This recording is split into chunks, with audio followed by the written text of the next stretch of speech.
Yirmiyahu was a prophet, was a good chaver of mine. Never understood a single word he said, but we helped him to drink his yain. And we always have some mighty fine yain. Singing Simchat Le'olam, Kol HaYiladim now. Simchat to the dogim in the deep blue sea. Simchat to you and me. Yeah. Welcome to the Haftarah Plethora video podcast, where we might not bring joy to the world, but we do talk about Jeremiah. But man, we talk about Isaiah. I'm wondering if Isaiah didn't pay off the sages to give him so much airtime. You could be onto something, Rick. It is indeed interesting that we read from the book of Isaiah more than any other book, up to 18 times over the course of the year. And we only read from Jeremiah 9 times at most. But Jeremiah was a bullfrog, and Isaiah never had a hit song with his name. Anyways, I'm Larry Herman, sipping some very fine wine and talking Haftara today with my very good chaver, the king of consolation, Rick Muller. How are you doing this week, Rick? I'm thinking that everything today is thoroughly modern. Huh? Everything today makes yesterday slow. I suppose so.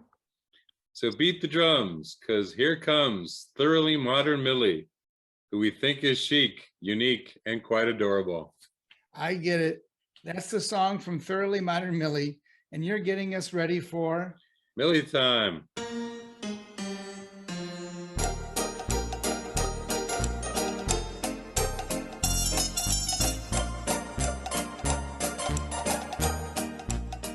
What's that girl been up to this week, Zadie?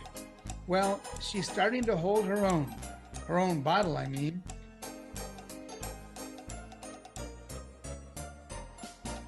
And I see that she's quite the contortionist. Yep, I wish I had an ounce of her flexibility.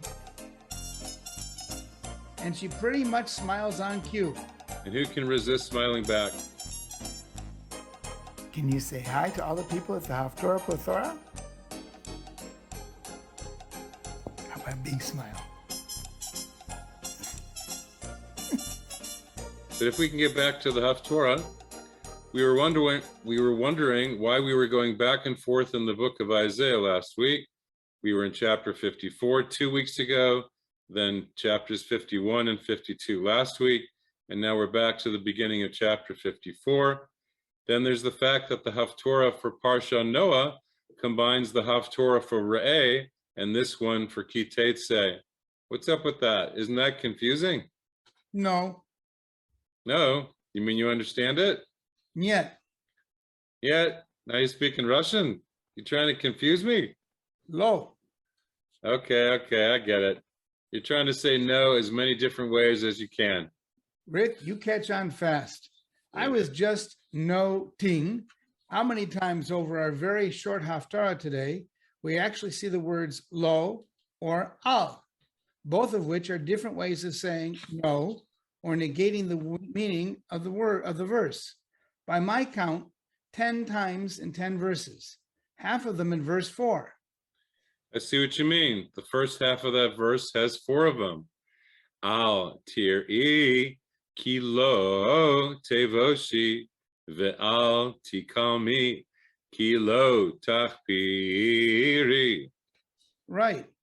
Don't fear because you won't be shamed, and don't be ashamed because you won't be disgraced.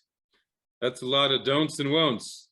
And then the verse ends with Ki vosher alumayich tishkachi v'cherpat amanutayich lo tizkari od.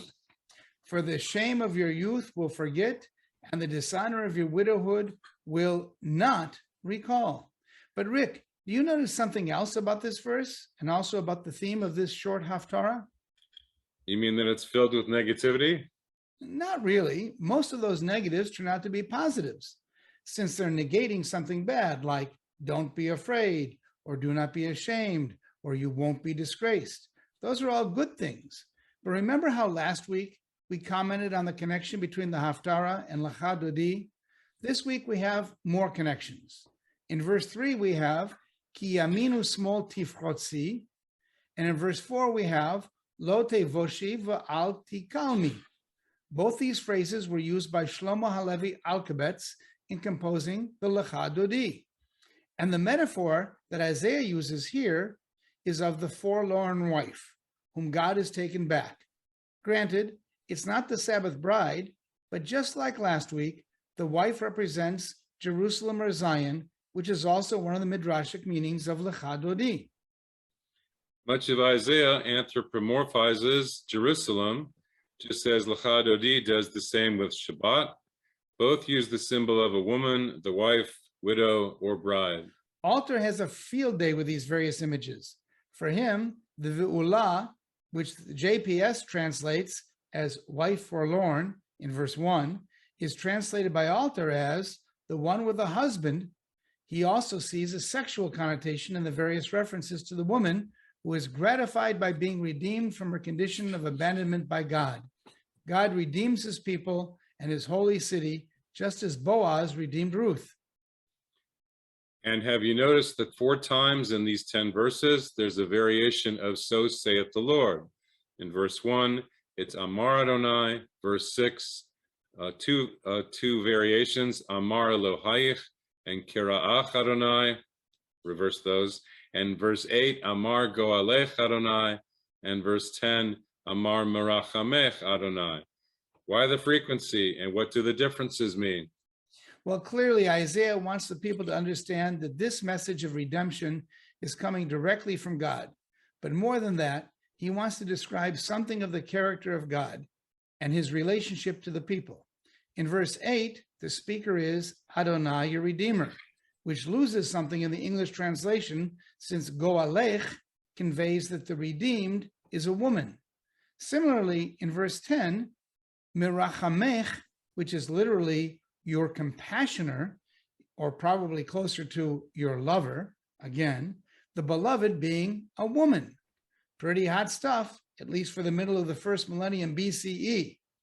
Cool down there, Tiger. You and Robert Alter seem to have a fixation there. Anyway, the trope for this Haftarah is hardly seductive or rousing. I don't get a pazer. You don't get any of your favorite Kadma v'Azlaz. But Rick, I'm sure you'll still find something interesting to say about the trope. Let's start by chanting the first 5 verses. What do you find interesting there? Well, what hits me at the beginning is the mention of children again. We've had that the last 5 weeks. We've noticed it in the way Isaiah writes. He appeals to the children, which appeals to the parents. So I see that again. And then Ki Rabim B'nei Shomema, the trope of the day is Dargat Tavir. There's 4 of them, 2 in this beginning section and then 2 in the next. But you picked up on it with the forlorn, the forgotten wife, and the emotion of the Darga, da da da da. It's the most dramatic high to low trope that way. And then in Harchivi Mekomo Holech, in verse 2, you have a Menach Lagarme, which stands out, separates. So you might feel separated from God, who knows. Mekomo Holech, the tents. And then you picked up that it's like Bilam's blessing, how goodly are your tents, that we heard a few weeks ago in Balak. And then the rest of the trope are pretty subdued, as the text is as well. All right, then. So let's go on. The Haftara is found on page 1138 and on your screen, thanks to the wizardry of Norman Gar. So first the bracha, Rick. Okay. Baruch atah Adonai Eloheinu melech haolam asher kitshanu b'mitzvotav v'tzivanu la'asok b'divrei Torah. Amen. Roni yakara lo yalada Pitzchi Rina v'tzahali lo chala Ki rabim b'nei shomema Mibnei ve'ula amar Adonai Harchivi mekom oholech viriot mishkenotayich yatu al taksochi ha'arichi meitarayich v'tedotayich chazeki ki yamin usmol tifrotzi v'zarech goyim yirash ve'arim neshamot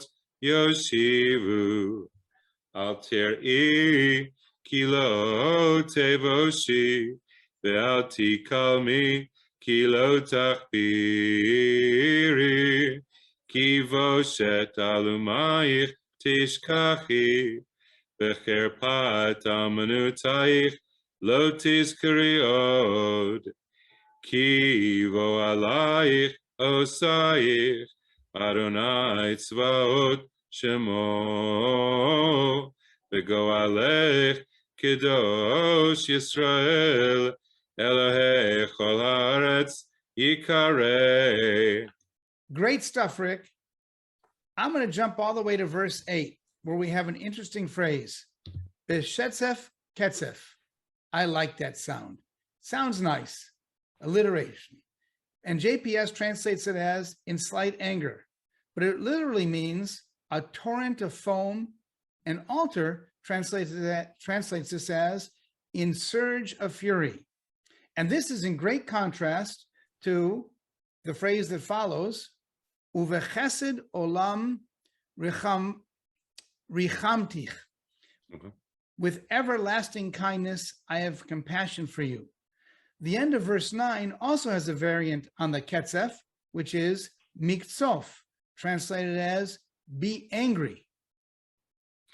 Right. And then I like in the middle of that, you have the reference to the waters of Noah. So the foam, the surge of anger, the strength of the waves, Isaiah brings in the waters of Noah. So this is one of the connections as to why this piece is used in the Haftarah for Noah later on in the year. And then I just wanted to, again, in verse 6, you have the two Dargah Tavirs about the wife forlorn and the wife of his youth. The Isha and the Eshet get the Dargah, the most emotional part of the Dargah Tavir combination. But you do have two Tavirs here in verse 9, Me'avor Me'noach, and then Kain Nishbati. Isaiah says that God says that he'll swear he's not going to bring a flood like that again or be angry with us like that again.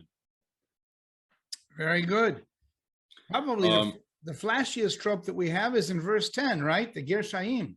Yes.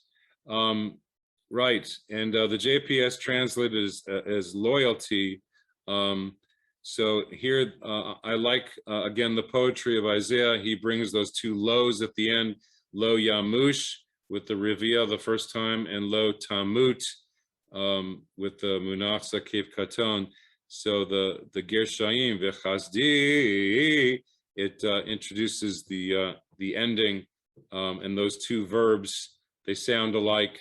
To a Hebrew speaking, listening audience, it would hit more than the translation in the English, you know? Rick, Isaiah packed an awful lot into a very short Haftarah. Take us home by reciting verses 6 through 10. Ki chisha azuva vatsuva ruach kira'ach Adonai ve'eshet Nurim ki tima'es amar Elohayich berega katon azavtich uvrachamim gedolim akatzech beshetzef ketzef istarti fanai rega mimech uvechesed olam Richamti Amar Goalech Adonai Ki Meinoach Zot Li Asher Nishpati me'avor me'noach od al haaretz kein nishbati miksof alaich umik orbach ki heharim yamushu vehagvaot temutena v'chasdi meitech lo yamush uvrit shlomi lo tamut amar marachamech Adonai. As always, thanks to our technical staff, Storm and Norman Guy. Staff? He's one guy. Yeah, but what a guy. Don't forget to write us with your thoughts and comments. Our emails are below. And if you like our Zoomcast, please forward the link to your friends and family. We wish you all a Shabbat Shalom, and don't forget to zoom into our Haftarah Plethora live at 6 p.m. Pacific Time on Sunday, August the 29th. It's your chance to join us and perhaps ask questions. We hope all of your coffees are topped with Ketzef foam. Bye-bye. Have a good one.